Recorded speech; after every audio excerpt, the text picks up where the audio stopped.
아버지께 참되게 예배하는 자들은 영과 진리로 예배할 때가 오나니 곧 이때라. 아버지께서는 자기에게 이렇게 예배하는 자들을 찾으시느니라. 하나님은 영이시니 예배하는 자가 영과 진리로 예배할지니라. 아멘. 다 같이 일어나셔서 찬송가 10장 찬양 드리겠습니다.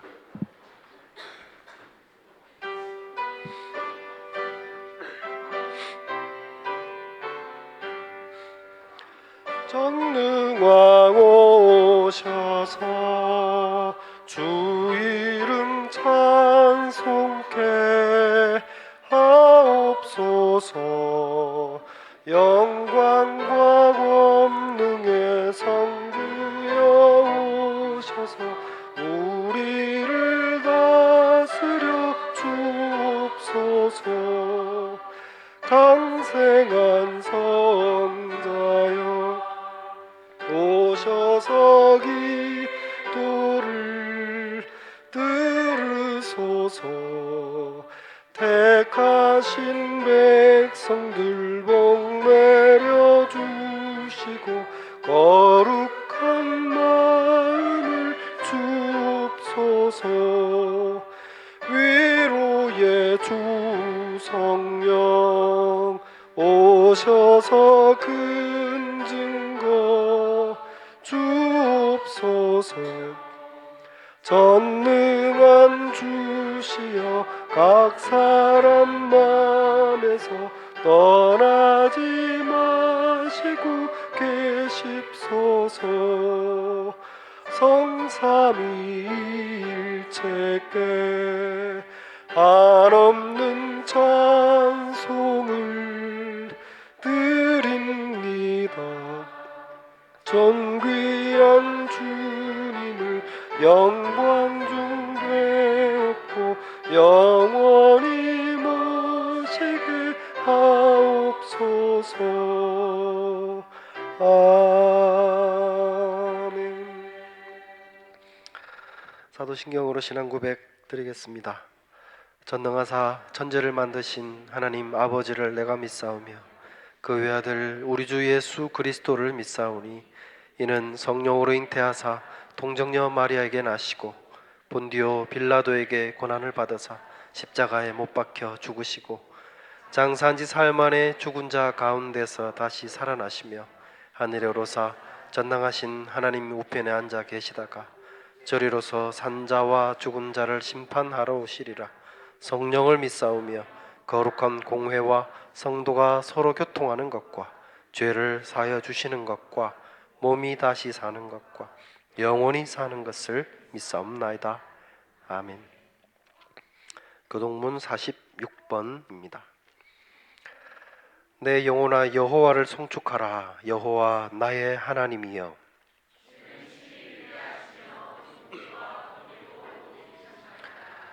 주께서 옷을 입음같이 빛을 입으시며 하늘을 휘장같이 지시며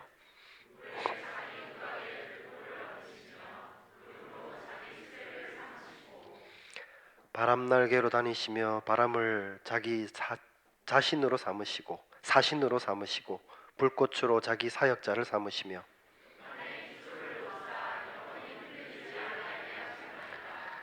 주께서 물의 경계를 정하여 넘치지 못하게 하시며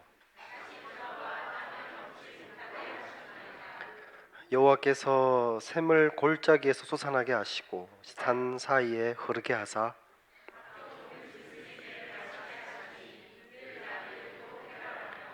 공중의 새들도 그 가에서 깃들이며 그가 그의 누각에서부터 산에 물을 부어주시니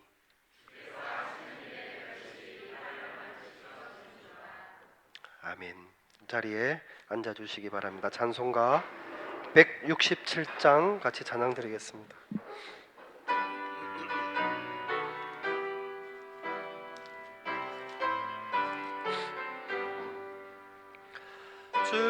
즐겁도다 이날 세세에 할 말 사망 권세 깨고 하늘이 열려 죽은 자가 다시 살아나와서 생명의 주 예수 찬송하도다. 즐겁도다 이날 세세에 할 말. 사망 권세 깨고 승리하셨네. 부활하신 주님 나타나시니 천지 만물 모두 새 옷 입었네. 꽃은 만발하고 잎이 우거져 승리하신 주를 찬송하도다. 즐겁도다 이날 세세에 할 말. 사망 권세 깨고 승리하셨네. 생명의 주 예수 죽음 이기고 무덤 문을 열고 살아나셨네. 주의 말씀대로 이루어져서 사흘 만에 다시 살아나셨네. 즐겁도다 이날 세세에 할 말. 사망 권세 깨고 승리하셨네. 아멘. 이 시간 다 같이 기도 드리실 때 김성경 집사님 대표로 기도해 주시겠습니다.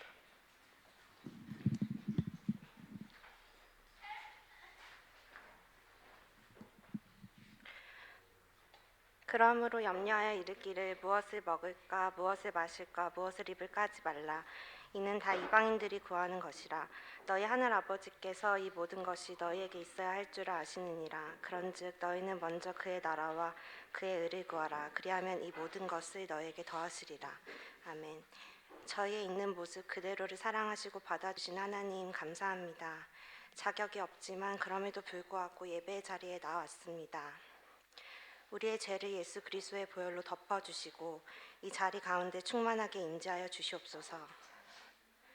하나님, 주님의 약속과 사랑을 알고 있으면서도 여전히 염려하고 있는 우리의 모습을 회개합니다. 세상의 평가와 인정, 스스로의 부족함으로 정죄하며 넘어지는 우리의 연약함을 고백합니다. 내일 어떻게 살아가야 할지에 대한 고민들로 어느샌가 우리 우선순위가 하나님보다 소유에 대한 집착과 관심, 의식주에 대한 삶의 목표로 변질되어 버린 모습이 있다면 용서해 주세요. 먼저 하나님의 나라와 의를 구할 때 필요한 모든 것을 아시는 주님께서 우리의 필요를 채우시겠다 하신 약속의 말씀을 붙잡습니다. 우리의 삶을 인도하시는 선한 목자 되신 하나님께서 모든 시간의 주관자이시고 내 삶의 주인이심을 고백합니다. 이제는 우리가 다가올 내일의 마음을 두고 염려하는 것이 아니라 약속의 말씀을 붙잡으며 영원한 천국의 소망을 두고 살아갈 수 있도록 믿음을 더해주세요. 우리의 모든 어려움과 상처를 아시고 또한 우리의 미래를 아시는 주님께 염려와 걱정을 온전히 맡겨드리며 평안과 주의 사랑 가운데 거하는 삶을 살기 원합니다. 우리의 삶을 온전히 만족할 수 있는 은혜를 부어주시옵소서. 예수 비전교회 공동체를 허락하신 하나님 감사합니다. 우리 모든 성도들이 믿음 안에 더 굳건히 서서 세상 가운데 축복의 통로로 사용되기를 간절히 기도합니다. 하나님, 우리가 사랑으로 하나 되게 해주세요. 연약한 지체를 돌아볼 수 있는 마음을 허락해 주시고 판단하고 정죄하기보다 인정하고 사랑할 수 있는 마음을 부어주세요.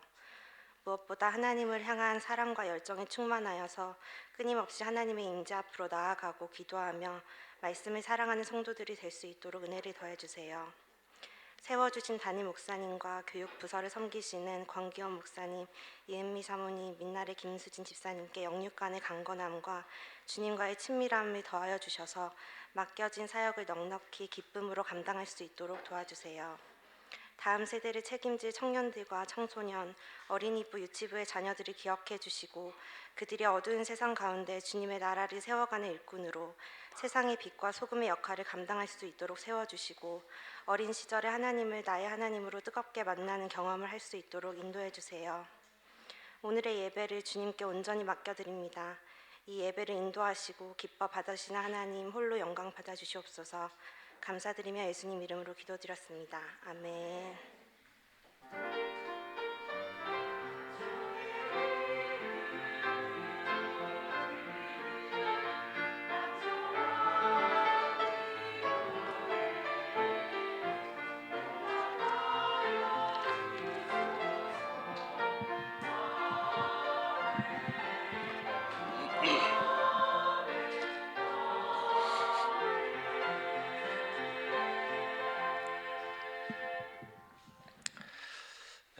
모든 분들을 주님의 이름으로 축복하며 환영합니다.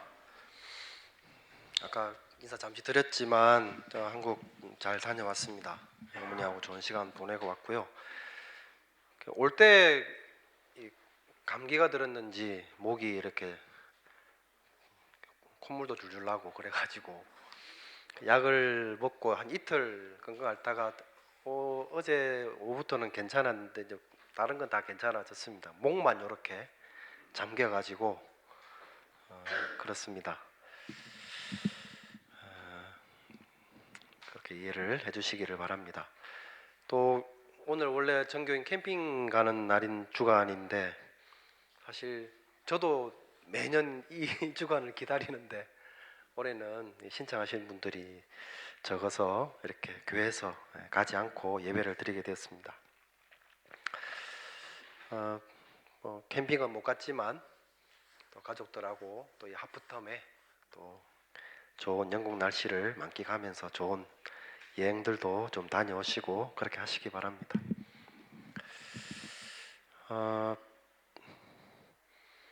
오늘 특별한 광고는 없습니다. 승희 학생이 왔습니까? 승희? 예, 승희 예. 앉아라 승희야. 나 왔는지 체크만 했을 뿐인데. 미안해. 예, 승희가 이제 미국으로 다시 이제 이직을 하게 되어서 오늘이 마지막 주간이라고 그럽니다. 예배 후에 인사하는 시간을 갖도록 하겠습니다. 혹시 새로 오신 분 있으신가요? 네, 없으시군요. 이제 말씀을 보시겠습니다. 사무엘상 23장 1절에서 14절 제가 봉독해 드리겠습니다.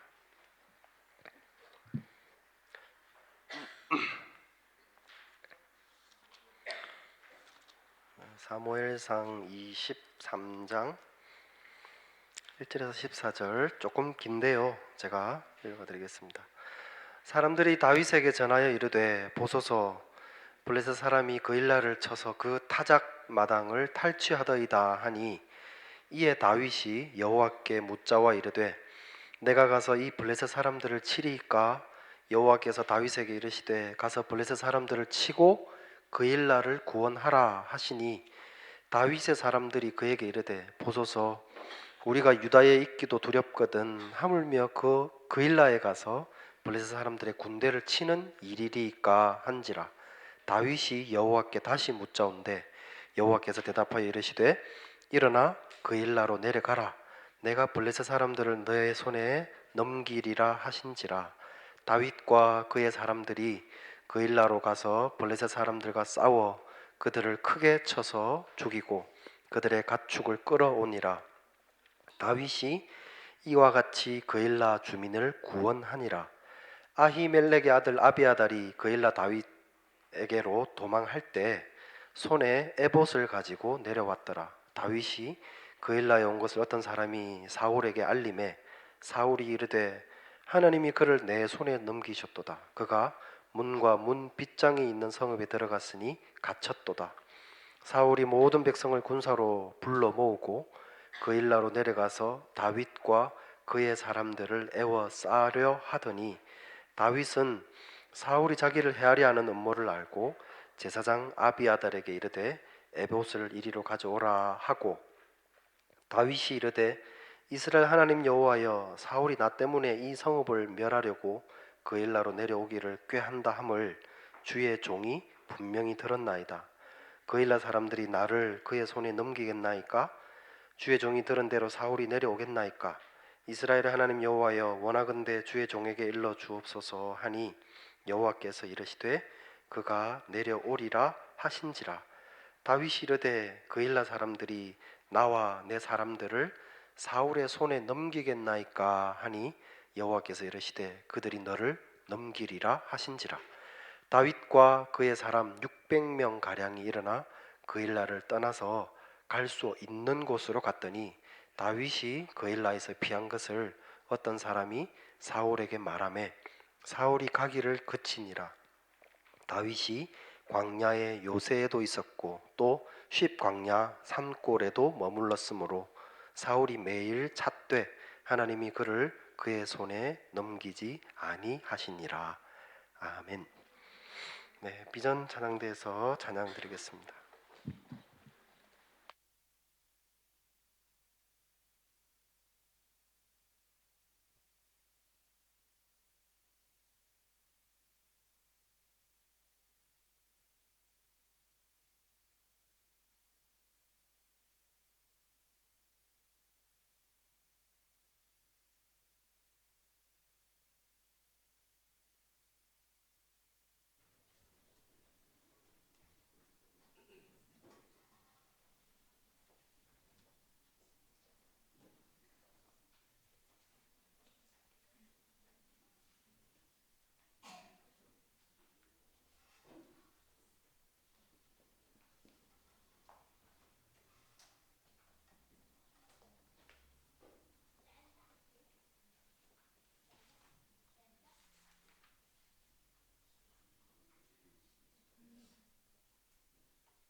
아, 죄송합니다. 제가 한 분이 새로 오신 분이 있는데 제가 깜빡하고 소개를 못 드렸습니다.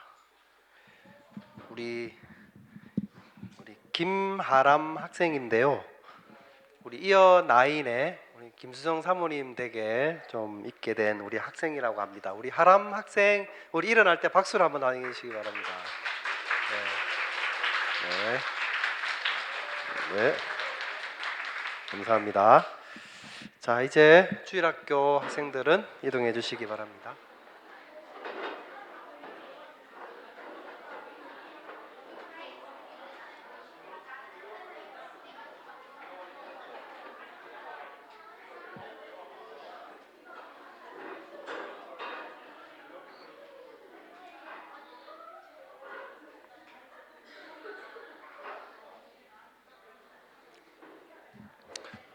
네, 그 마이크 소리를 조금만 제가 올려주시면 감사하겠습니다. 제가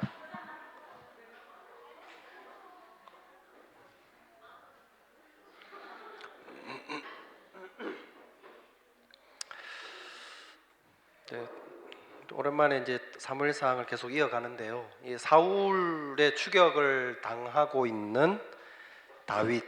그래서 다윗은 계속해서 사울을 피해서 도망을 다니고 있습니다. 이제 그러던 어느 날 어떤 무리의 사람들이 다윗에게 와가지고 소식을 하나 전합니다.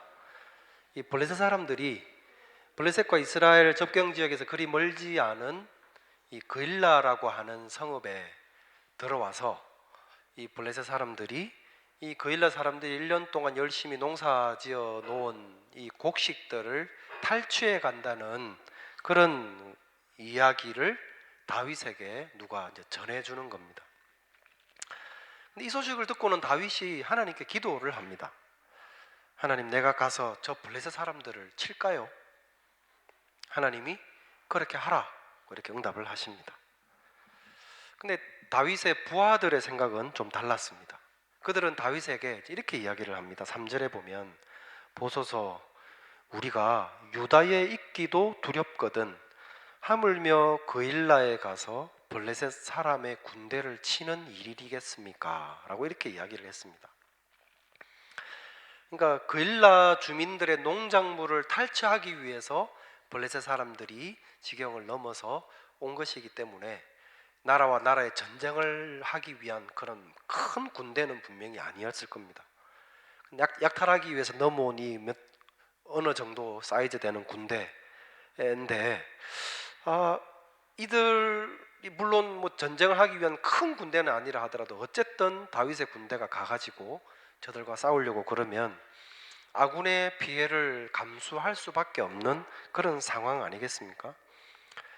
근데 이것도 문제지만 실제적으로 다윗의 부하들이 걱정을 했던 것은 이것보다 더 중요하게 생각한 게 뭔가 그러면 사울이었습니다.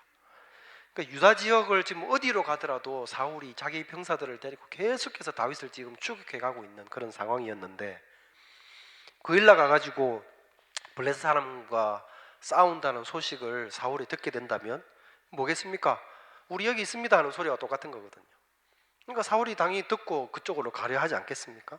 그러니까 다윗의 부하들은 그것은 그렇게 할 수 없는 것이다 라고 이야기를 합니다. 더군다나 이 그일라라고 하는 성읍은 이 사울의 입장에서 볼 때 이 포위하기도 아주 용이한 그런 지역이었던 것 같습니다. 근데 이건 이제 사울의 입을 통해서도 입증이 되는데요. 나중에 사울이 다윗이 그일라에 있다는 소식을 듣고 나서 했던 말이 뭔가 그러면 7절에 보면, 다윗이 그일라에 온 것을 혹이 사울에게 고하매 사울이 가로되 하나님이 그를 내 손에 붙이셨도다. 그가 문과 문 빗장에 있는 성에 들어갔으니 갇혔다. 그러면서 사울이 좋아했다는 거죠. 한마디로 도가내던 쥐라는 겁니다.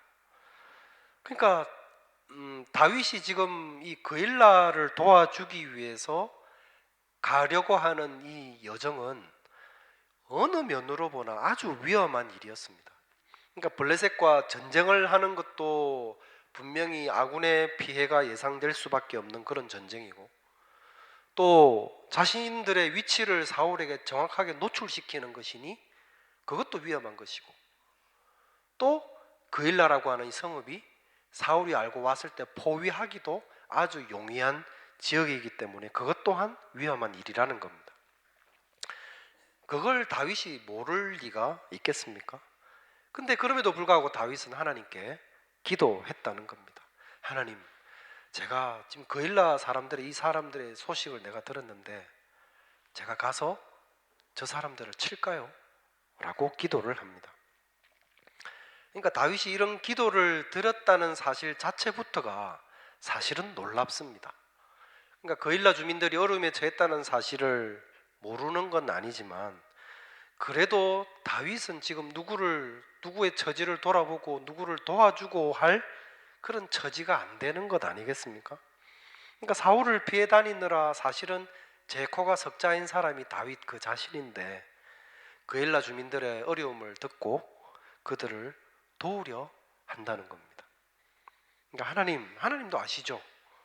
내가 지금 누구의 어려움을 돌아보고 누굴 돕고 할 처지가 아닌 거 하나님도 잘 아시지 않습니까? 그러니까 기도를 하더라도 어쩌면 이렇게 기도할 수밖에 없는 상황인데 다윗은 하나님, 내가 올라가서 저 블레셋 사람들을 칠까요? 라고 기도를 했다는 겁니다. 그러니까 다윗이 이렇게 하나님께 기도를 했다는 말은 이미 그 마음에 그 소식을 듣고 나서 그엘라 사람들을 도와주고자 하는 마음이 있었다는 것을 의미합니다. 여러분, 만약에 여러분이 다윗의 입장이 놓였다고 한번 생각해 보십시오. 정확하게 다윗의 입장에 여러분이 있다고 생각해 보십시오. 여러분은 어떻게 할 것 같으십니까? 그리고 여러분은 보통 이런 경우에 어떻게 반응하는 편이십니까? 다윗처럼 그일라를 돕기 위한 방법을 찾기 위해서 하나님께 기도하는 편이십니까? 아니면 그렇게 할 수 없는 이유나 내가 그렇게 하지 않아도 되는 타당한 핑계를 찾는 편이십니까? 우리는 다양한 신앙을 갖고 있기 때문에 똑같이 우리가 기도를 하면서도 사실은 그 기도의 방향은 너무나 다를 수 있습니다. 다시 말씀을 드려서 도움을 주기 위한 방법을 찾는 기도를 하게 될 수도 있고, 반대로 책임 회피와 불순종의 여지를 찾기 위해 기도를 하게 될 수도 있습니다. 불순종의 여지를 찾기 위해서 기도한다. 어떻게 보면 그 말 자체에 좀 모순이 있다고 생각하실지 모르겠지만, 근데 사실은 그렇지 않습니다. 우리는 너무나 자주 본능적으로 순종하지 않아도 될 이유를 먼저 찾습니다. 우리가 살아가면서 선택하고 결정을 해야 되는 많은 문제들 가운데 어떤 것이 하나님의 뜻에 부합하는가라는 이 질문에 대해서 우리가 사실은 상당 부분은 성경을 통해서 답을 얻을 수 있습니다. 그런데 너무나도 자주 우리들은 그것을 따르려 하기보다는 또 다른 여지가 있을지를 두고 기도하는 방법을 택한다는 거죠. 그리고 더 심한 경우는 기도를 아예 하지 않습니다. 왜냐하면 왠지 기도하면 답은 뻔할 것 같아요. 그래서 기도를 안 하는 거죠. 기도하면 이미 답은 정해져 있을 거니까 기도를 하지 않습니다. 그리고 나 스스로 결정을 하고 내가 그렇게 결정한 것에 대해서 나름의 합리적 이유를 그냥 가지고 있는 거죠. 정리를 하면 이렇습니다. 우리가 기도를 통해서 하나님의 뜻을 구하고 하나님 인도하심을 구하고 기다리는 이것이 순종과 믿음의 동기일 수도 있고, 반대로 책임 회피와 불순종의 동기일 수도 있다는 겁니다. 이것을 선택하고 결정하는 것은 어디까지나 우리들의 몫입니다. 도움의 요청에 반응을 할 것이냐, 아니면 거절하고 그것에 대한 적당한 이유와 핑계를 찾을 것이냐. 이것은 항상 우리 신앙인들에게 도전입니다. 그리고 이런 도전은 여러 모양으로 우리에게 반복적으로 다가옵니다. 그럴 때마다 우리가 어떻게 반응하느냐가 그 결과를 만들어냅니다. 왜냐하면 반응하는 어느 누군가를 통해서 일은 이루어져 가는 것이거든요. 하나님의 일도 마찬가지입니다. 전하는 사람이 없는데 어떻게 복음을 듣는 사람이 있겠느냐는 말씀처럼 하나님의 일은 그 작은 부르심에 응답하는 어느 성도의 응답의 선택을 통해서 누군가는 복음을 듣게 되어지기도 하고 또 그런 선택을 통해서 하나님의 일은 이루어져 가는 것입니다. 다시 본문으로 가서 이 다윗의 하나님께 드렸던 이 기도에 대한 하나님의 답은 긍정적이었지만 다윗의 부하들은 생각이 달랐다고 그랬습니다. 여기서 다윗은 다시 하나님께 묻습니다. 물론 이번에는 이 부하들의 말처럼 혹시 진짜 가지 않아도 될까 하는 마음 때문이 아니라 이 부하들에게도 하나님의 인도하심이 있을 것이라는 것을 확신을 주기 위함이었습니다. 역시나 하나님은 두 번째 기도에서도 승리를 할 것이라는 확신을 주십니다. 부하들이 이것을 확인하고 나서야 다윗과 함께 행동에 나섭니다. 그일라로 갔고 블레셋을 쳤고 작전은 대성공이었습니다. 블레셋 사람들의 전리품까지도 빼앗는 쾌거를 이룹니다. 저는 이 내용을 통해서도 우리가 묵상하게 되는 하나님의 성품이 있다고 생각합니다. 하나님께서는 당신의 백성들이 가지고 있는 어떤 선한 의도와 또 마음의 선한 부담을 하나님은 기뻐하신다는 거죠. 그리고 그것을 무게 있게 받아들이신다는 사실입니다. 그런 마음을 하나님이 귀하게 여기신다는 겁니다. 다윗이 그일라의 소식을 듣고 가졌던 마음의 부담에 대해서 어떻게 하셨습니까? 하나님은 적극적으로 응답하셨습니다. 그리고 그 마음이 선하게 사용되어지도록 역사하셨습니다. 이것은 오늘 우리들에게도 동일하게 적용됩니다. 하나님은 오늘을 살아가는 우리들의 이 선한 의도 그리고 선한 부담 이런 것들을 가지고 행하는 믿음의 행동들과 믿음의 일들을 하나님은 기쁘게 보실 뿐만 아니라 그것을 무게 있게 받아들이신다는 겁니다. 이것을 우리가 아는 것이 중요합니다. 그냥 그러시겠지 막연하게 생각하는 것과 하나님은 정말 이런 마음을 내 중심에서 일어나는 이런 선한 의도와 옳은 마음을 대로 행하고자 하는 이것을 하나님이 정말 기쁘게 받으시고 무게 있게 취하신다는 것을 분명히 아는 것은 너무나 다릅니다. 이것은 너무나도 중요한 일입니다. 이것을 알 때에만 우리는 그 다음에 뭔가 하나님을 위한 선택을 하게 될 때 그것을 과감하게 선택을 하게 될 수 있을 뿐만 아니라 더 적극적인 선을 선택할 수 있는 용기를 갖게 해주는 것이죠.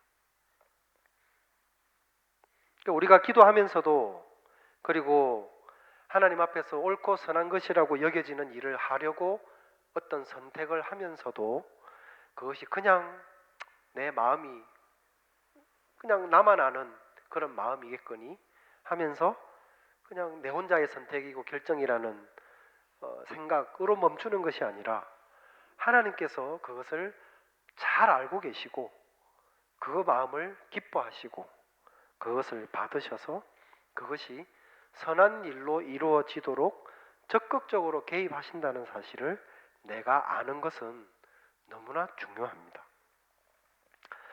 우리가 신앙생활하면서 이러한 하나님의 성품을 더 깊이 우리가 배워가고 알아갈 수 있었으면 좋겠습니다. 다시 오늘 본문의 말씀을 보면요. 다윗이 블레셋의 전리품까지 탈취를 함으로써 이 성전의 기쁨을 만끽하고 있을 때였습니다. 그일라 사람 중에 한 사람이 사울에게 달려갑니다. 그일라에서 일어났던 모든 일을 보고합니다. 한마디로 다윗 여기 있다는 것을 알려준 거죠. 사울은 이 소식을 듣고 기뻐했습니다. 당연히 다윗을 잡을 기회가 왔다고 생각을 했기 때문입니다. 당장 병사들을 데리고 그일라로 향했고 다윗이 빠져나가지 못하도록 그일라 성읍을 빙 둘러서 포위를 했습니다. 그일라가 블레셋에 의해서 노략당할 때는 아무런 대책도 내놓지 않았던 이 사울이 그 그일라 성읍에 다윗이 있다는 소식을 듣고는 이 거주민들까지 다 불러가지고 무기를 하나씩 쥐어줘서 그일라를 뺑 둘러 포위를 하게 된 것입니다. 물론 사울이 그렇게 행동하리라는 것은 우리가 익히 알고 있는 터지만 더 놀라운 것은 이 그일라 사람들의 반응입니다. 사울의 병사들이 그일라를 포위하고 있다는 사실을 알게 된 다윗이 하나님께 다시 기도하죠. 하나님, 그일라 사람들이 나를 지금 저 밖에 포위하고 있는 사울에게 나를 내어줄까요? 기도했더니 하나님의 응답은 이 그일라 사람들이 너를 그렇게 할 거다 라고 이렇게 답을 하십니다. 그러니까 자기 처지보다도 그일라 사람들의 형편과 아픔을 듣고 그 곧 아픔을 더 크게 느꼈기 때문에 여러 가지 위험을 감수하고 달려와서 적들을 막아줬는데 저들은 그런 다윗을 사울에게 내어줄 것이라고 하나님이 말씀하신다는 거죠. 물론 다윗이 이 하나님의 이 말씀을 듣고는 자기 부하들과 함께 얼른 다른 곳으로 피신을 했기 때문에 실제로 이 일이 일어나지는 않았습니다. 하지만 하나님의 응답에 따르면 그일라 사람들은 그렇게 행동하려고 했습니다. 왜일까요, 여러분? 왜 그일라 사람들은 그렇게 행동하려 했을까요? 자기들을 도와준 다윗인데 그일라 사람들이 사울을 지지하는 사람들이었기 때문일까요? 아니면 그건 아니지만 이 사울의 이 광기 있는 이 성격을 잘 알고 있어서 혹 다윗을 내어주지 않으면 저 노브 땅에서 아히멜렉 제사장과 그 많은 제사장들을 살육했던 것처럼 그렇게 자기들을 죽일지도 모른다는 그런 생각을 했기 때문일까요? 어느 쪽으로 보건 다윗의 입장에서 볼 때에는 어쨌든 이 배은망덕한 일 아니겠습니까? 어쩌면 그 사람들이 이렇게 말을 할지도 모릅니다. 다윗이여, 우리도 어쩔 수 없습니다. 우리가 당신 도움으로 이렇게 구원을 얻기는 했지만 우리가 당신을 내주지 않으면 저 사울이 우리를 다 죽일 겁니다. 그러니 너무 미안하지만 우리가 당신을 내줄 수밖에 없습니다. 그런 우리를 이해해 주십시오 라고 이렇게 말을 한다면 어땠을까요? 우리는 종종 사람들로부터 이런 방식의 거절을 당할 때가 있습니다. 나의 도움이 절실한 누군가를 위해서 내가 할 수 있는 최선의 마음을 다해서 돕거나 대해줬는데 돌아오는 반응은 너무나 자기 중심적이고 이기적인 그런 방식의 거절일 때, 그러면서 나도 어쩔 수 없어, 고마운 건 알지만 이럴 수밖에 없는 나를 좀 이해해줘 라는 식의 반응을 보인다면 어떨 것 같으십니까? 물론 실망하게 되겠죠. 돕고자 했던 나의 선의를 오히려 후회하게 될지도 모르겠습니다. 신앙인으로서 우리가 이런 일을 당하게 될 때 우리가 할 수 있는 게 여러분 무엇일 것 같으십니까? 계속 그 상황과 내가 했던 일과 그들이 했던 일을 계속 곱씹으면서 두고두고 원망만 한다면 어떻게 될까요? 그리고 또 다른 누군가가 그런 상황에 처해 있는 사람들을 만나게 될 때, 그래서 나의 도움을 간절히 필요로 할 때 바로 이전에 그것이 선례가 되어가지고 마음을 그냥 굳게 닫아버리고 그들을 누군가를 돕는 일을 멈추어 버리고 한다면 결국 이 신앙인에게 남는 것은 상처와 경직된 마음뿐일 것이라 생각합니다. 이럴 때 우리 그리스도인인 우리들은 우리가 이미 알고 있는 앞에서 말씀드렸던 그 사실들을 기억해낼 필요가 있습니다. 앞에서 뭐라고 말씀드렸습니까? 하나는 내가 품었던 선의를 하나님은 아신다는 거죠. 그리고 그것을 기뻐하신다는 겁니다. 그 사람의 반응이 어떠했던지 간에 내가 선의를 가지고 했던 그 마음을 하나님은 기뻐하시고 그것을 무게 있게 취한다는 사실을 우리가 알 필요가 있습니다. 그리고 그것 자체로도 아주 고귀한 것이었습니다. 그걸 알 필요가 있는 거죠. 그냥 우리가 신앙을 갖고 있기 때문에 그냥 착한 사람 신드롬을 갖고 있는 사람들처럼 그냥 그렇게 살자는 말처럼 들릴지도 모르겠습니다. 자기 것은 챙길 줄도 모르고 늘 자기 쓸개 간 다 내주고 사람을 너무 쉽게 믿어서 뒤통수 맞고 이용당하고 등쳐먹기 쉬운 사람. 그런데도 싫은 소리 한마디 못하고 속으로는 그냥 끙끙 앓으면서도 다른 사람에게 착한 사람이라는 이미지가 박혀있는 그 이미지를 깨고 싶지 않아서 혼자 끙끙 앓는 그런 사람. 세상에서는 이런 사람을 가리켜서 자기 스스로 만든 감옥에 갇혀 사는 사람이라고 이렇게 표현을 하더라고요. 그러니까 우리 신앙인들도 그냥 그렇게 살자는 뜻인가? 물론 그렇지 않습니다. 이 그리스도인에게 요구되는 삶이 착한 사람 신드롬을 갖고 있는 사람들과는 분명한 차이가 있습니다. 어쩌면 제가 생각을 해볼 때 그 양태는 비슷할지는 모르나 신앙인에게 요구되어지는 삶은 그것과 분명한 차이가 있습니다. 저는 그것을 동기의 차이라고 생각합니다. 그리스도인들이 그런 삶을 살아가고자 하는 동기는 여러분 무엇일까요? 하나님이 살아계시고 우리의 삶을 보실 뿐만 아니라 그분이 우리의 삶의 행동과 그 모든 동기까지도 보신다는 이유 때문입니다. 사람들에게 만들어진 나의 착한 이미지를 깨고 싶지 않아서가 아니라 하나님 앞에서 살아가려 하기 때문에 그런 삶의 방식을 추구하게 되는 것이죠. 그리고 또 생각을 해보면 아닌 말로 신앙인은 좀 그렇게 살면 안 됩니까? 자기 챙길 이속은 다 챙기고 하고 싶은 말, 내뱉고 싶은 말은 다 내뱉어 버리고 다른 사람의 감정은 모르겠고 적어도 내 할 말, 뱉고 싶은 말을 다 내뱉어서 내 정신 건강에는 문제가 없게 만드는 그런 사람. 본능적으로 이 수지타산에 빨라가지고 손해보는 일은 좀처럼 하지 않으려고 그러고 힘의 균형이 어디로 기울어져 있는지 정말로 동물적인 감각으로 빨리 알아내어서 그곳에 줄을 서고 이익이 되는 곳에 앞서고 또는 작은 것을 해놓고도 지나서는 아주 거창하고 멋지게 그것을 포장해내는 그런 사람들. 세상에서는 그런 걸 실력이라고 말하고 능력자라고 말할지 모르지만 적어도 제가 볼 때 그렇게 신앙적인 것은 아닌 것 같습니다. 차라리 오히려 전자에 해당되는 삶이 신앙인으로서는 더 낫다고 생각합니다. 그러니까 신앙생활이란 뭔가 한마디로 하나님을 바라보고 살아가는 삶 아니겠습니까? 우리의 삶 가운데서 하나님을 바라보고 살아가지 않는데 그를 성도라고 부르는 근거를 어디서 우리가 찾을 수 있겠으며 무엇으로 그것을 신앙의 삶이라고 이야기를 할 수 있겠습니까? 결국은 우리들의 이 정체성의 문제입니다.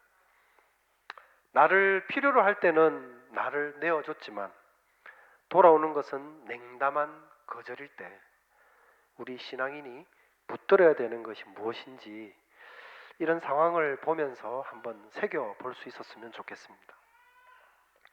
그리고 오늘 읽지 않았던 14절까지 우리가 읽었는데요. 오늘 읽지 않은 그 15절 이하의 내용에 보면 두 가지의 내용이 담겨 있습니다. 그 중에 하나가 뭔가 그러면 다윗의 친구 요나단의 방문입니다. 그러니까 사울의 계속되는 추격으로 인해서 심신이 매우 약해졌고 지쳐 있었죠, 다윗이. 근데 그 다윗에게 어느 날 요나단이 찾아옵니다.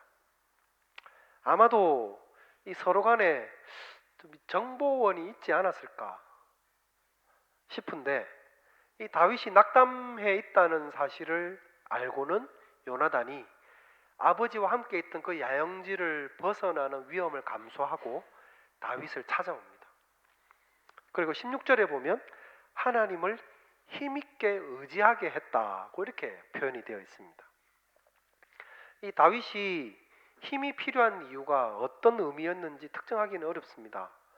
다윗은 이미 사울을 자기를 추격하고 있지만 사울을 대적하지 않기로 이미 결심하고 있었기 때문에 계속해서 사울과 싸우지 않도록 하는 그 결심을 지켜가도록 하기 위함이었는지, 아니면 사울의 추격을 그렇게 계속해서 잘 피해 다니면서 잘 도망 다닐 수 있도록 하기 위함이었는지 정확하게 알 수는 없습니다. 중요한 것은 요나단이 직접 방문을 해서 힘들어하고 있는 다윗에게 더 하나님을 의지하도록 했다는 거죠.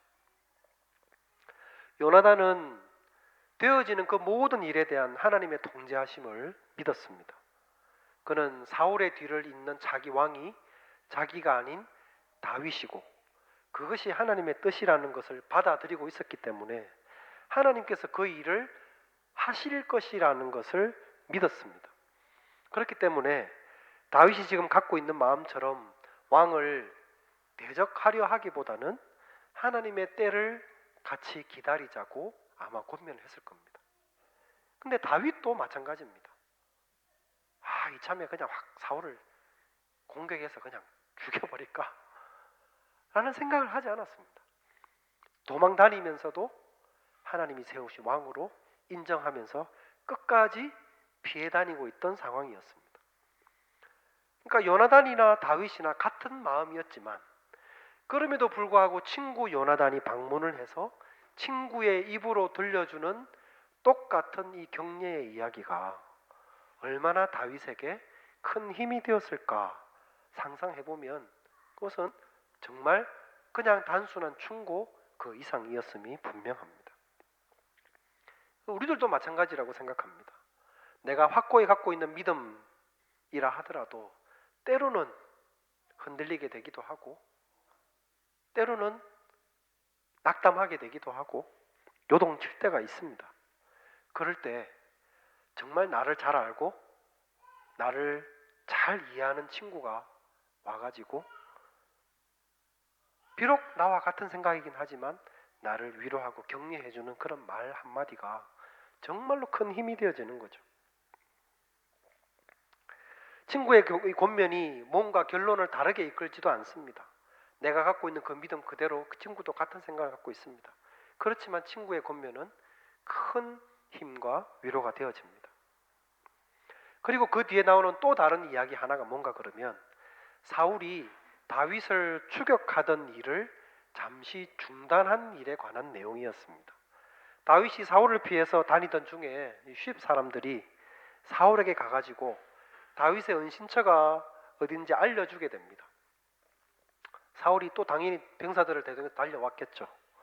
다윗의 무리를 잡는 또 한 번의 기회가 사울에게 주어졌습니다. 요 직전에는 그일라라고 하는 성읍을 둘러섰다면 이번에는 훨씬 더 협소한 구역에서 다윗을 포위해서 이번에는 정말로 다윗과 그 무리들을 잡을 수 있는 기회가 되었습니다. 이 사울의 입장에서 보면 이제는 정말로 다윗을 잡아 죽일 수 있는 기회라고 생각을 하고 즐거워하고 있던 그 찰나에 어떤 전령 한 사람이 사울에게 달려오더니 보고를 하나 합니다. 지금 이스라엘에 있는 다른 접경 지역에서 블레셋이 공격을 해가지고 지금 우리나라가 지금 엄청나게 많이 고통이 빼앗기고 많은 사람들이 피해를 보고 있다는 소식이 사울에게 들려지는 겁니다. 아무리 사울이라지만 지금 블레셋에 의해서 침략을 당하고 나라가 아직 위기에 처해 있는데 계속 다윗을 쫓아 기다릴 수는 없는 거였거든요. 할 수 없이 거기서 퇴각을 해서 그쪽으로 병사를 데리고 옮겨가게 됩니다. 그야말로 다윗에게는 절체절명의 위기의 상황이었는데 이 국가적인 위기가 다윗을 사울의 칼로부터 보호해주게 된 것이죠.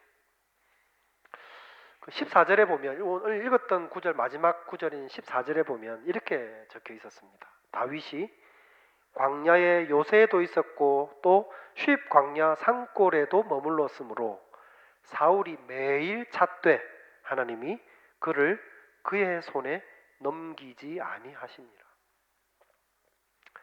사실 15절 이하에 기록된 조금 전에 설명을 드렸던 두 가지 이야기는 이 14절 말씀이 어떻게 성취되어져 가고 있는지를 잘 보여주는 예가 되어집니다.